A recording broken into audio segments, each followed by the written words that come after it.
Hi, folks. Welcome back to another EDGEy conversation with the EDGE staff team and our last EDGEy conversation for 2022. It seems a bit hard for me to believe that we are already here, but really excited today just to get an opportunity to talk about some of the great work that has happened over the last year, celebrate great work that we have witnessed here at EDGE is happening in different communities of faith all across the country, and share a little bit about what's been really rejuvenating, exciting about the work that we've been able to engage with each other and with other external partners as well. So that's the framing for our chat today, and I'll turn it over to Bronwyn right away to get us started. I think I was reflecting on this. I think one of the biggest surprises in some ways has been that the pandemic, as we know it, hasn't really ended. Like there's still these, it's still having such a huge impact, and that is often or at times been negative. And I think we're all tired of pivoting.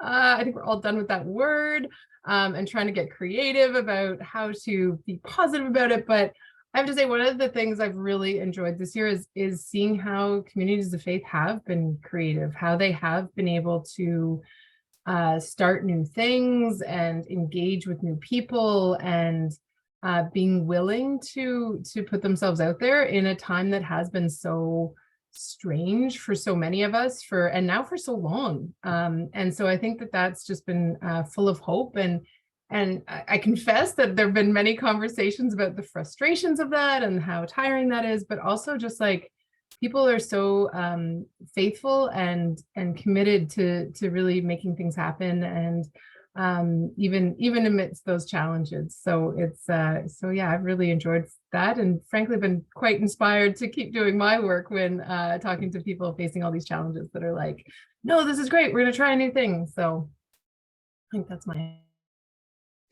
Yeah, I would echo lots of that sentiment. I think for me, like, I'm just like I'm like impressed, maybe that is the word, but like the level of creativity that folks have come up with as we're moving through, like, I don't know what to call it anymore, just the pandemic as it continues to happen. So watching folks as they like get more and more creative about what it means to gather in community, what it means to be community, has been a really exciting process to watch unfold. And I think too, it's been neat to watch communities of faith, despite the pandemic, really respond to other like cultural moments that are happening. Like it's just been such a great thing. I'm thinking like recently of some of the, grant recipients who are doing work around bees. And I'm just like, it is so interesting to watch these really great cultural moments as folks are responding to some of the other challenges, like in environmental sectors, in other social justice realms, as they continue to think about and sort of put this at the forefront of the work they're doing. So that's been really lovely. And I think for me, the big one just is like getting to do this like direct contact work. That's been the piece I've loved most about like joining the EDGE team this year and getting to kind of follow it for the year, is actually getting to hear from like directly from communities of faith, directly from members about what's going on, what they're doing in their communities. And that includes like things that are really challenging, is like a bit of an honor to be able to sit with them and witness that, but also like the sheer joy of getting to like hear about the things that they're passionate about and excited about. For me, that's like surely at the top of the list of what I have loved about the last year with the EDGE team. Yeah, I would definitely echo that. And just, I think one of the big highlights from this past year has been with the pandemic, like, and how things have evolved out of the pandemic, and like mutual aid groups have come out of the pandemic, and other things where like there's been a recentering of your community more locally and more like kind of in place where you are, and just this like refocusing societally of like, where we are is important. It's not just about like the internet and where we connect to and how like broad and wide and far that goes, but it's also like this really hyper localized kind of thing has like come more to the forefront. And like, how do we care for our community that's like our actual neighborhood and around us? And it's been really amazing this past year, like working with some of the partners that EDGE has, or with like the United Church partners. And like some of these like connections are really, I feel really deepened this year, because like there have been mutual kind of mutual purpose, but now it's like an integration of that mutual purpose happened this year, and like really people wanting to lean on us or wanting to learn from us and us wanting to learn from others, and like kind of like starting to build together into like a wider community network. And my favorite part has been around like this social finance side of things, and community and place-based investment and fund creation, and how do you start new things that are really cultivating community locally, and that the church is an active participant in that and is like a very welcome and active participant in that. And it's not like a invited space, it is a welcomed space, you know, like it's really changed over the past couple of years, and I'd say even more so this past year. So that would definitely be a big highlight for me. Yeah, I think that's it's resonating with me. I think one of the challenges of this year, I know we weren't asked about a challenge, challenge of the year, but also like a celebration has actually been some of our, some of my, like, I would say failures and grieving. So we've lost, like I say, we have had some staff move into different areas and move on from our team. And with that has come like a grief process around that, but then also this real excitement, I would say, around what they're moving on to, and what like things around social enterprise. And you know, we have a few projects around trying to build like an ecosystem around really financial sustainability of really meaningful initiatives and stuff. So I think that that's been really exciting, and some of that has frankly come out of our not being able to do certain things, or not having things work out the way we thought that they would. And so I think that as difficult as that's been, that's also brought a lot of opportunities and some hope around, like, oh, some of this stuff will, you know, does survive or makes it through, and what that it looks different sometimes than what we wanted. So actually letting go of some of those pieces, but then also hopefully holding on to like the learnings and the relationships that are there too, in those pieces. Yeah, Bronwyn, you're always on the right track, because I'm like, you beat me to my next question, which was going to be this, like, you know, I'm always asking folks in these edu conversations, like, what was the most unexpected thing? So I think you're thinking in line with that. And you know, for me, when I reflect on that, I think that there has been a real, like, I'm almost surprised, and it's been very unexpected to me, the depth of resilience that folks have shown over the last year. I think, you know, I'm hearing lots of stories about folks feeling quite tired, quite run down, that COVID has been a significantly challenging time. And there is, like, folks are leaving positions, moving on to new positions to try and find some energy and passion again.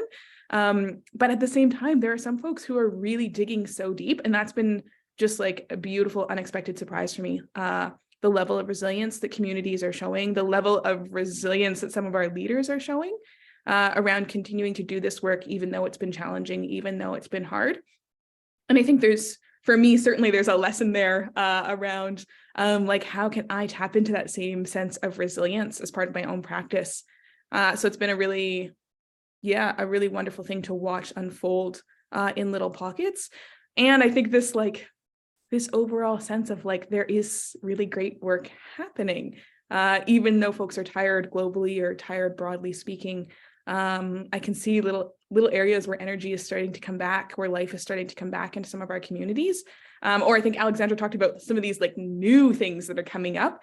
So also seeing some of these like really wonderful leaders turn to new passions, new ideas, and get those off the ground has been a really great place to sit in. Yeah, I think like it's been interesting this past year, because it's almost like some delayed effects from the pandemic are starting to be realized, in the way that inflation is going and interest rates, and the effect of like all of those sorts of things on people's lives and work, and how they can participate in the economy, and whether or not you want to buy an $8 head of lettuce, or, you know, something like that.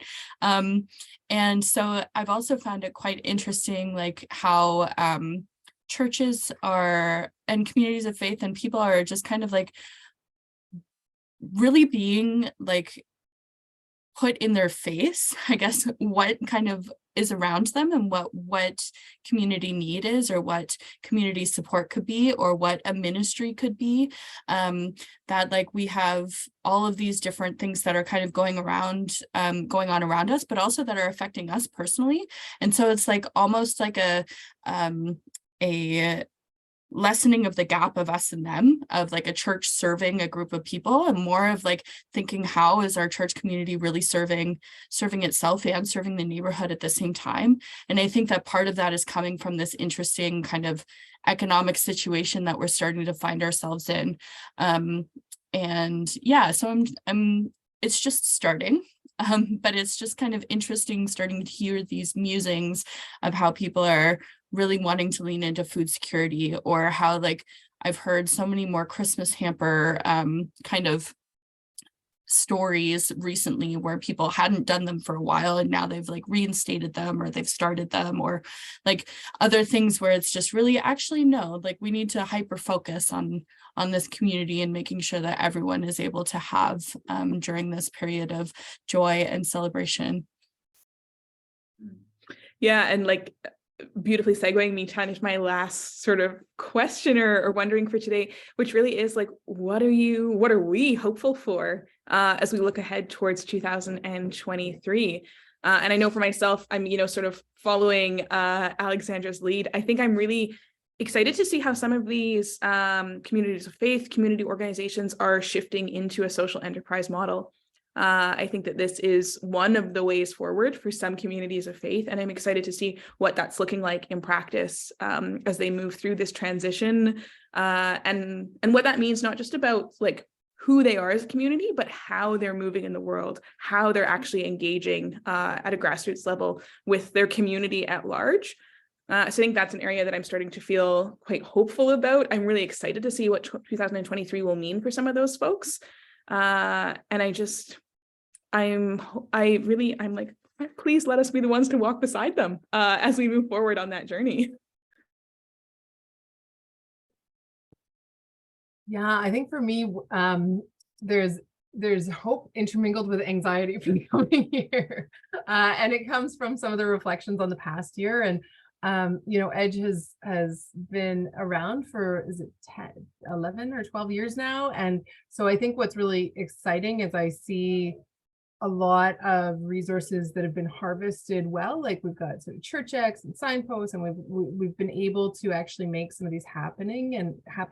And I think that what is a bit anxious about is then how those are going to continue going forward, because we have less clarity on that. And so I think that that's like part of the journey. So openness to that, and like open to the really hoping that those things, so many of those pieces can be learned from and harvested as we move forward into new positions, or well, I say new positions, but maybe just a new positioning of this work as it moves forward. So I think there's a real opportunity with everything that's been shaken up so much for some of the EDGEy pieces around innovation, social innovation, and different models, different ways of being. There is this opportunity, right, that everything has been shaken. So there is this chance to let those cracks, let in some new light. So just sort of hopeful, but also with that unknown comes some anxieties. So.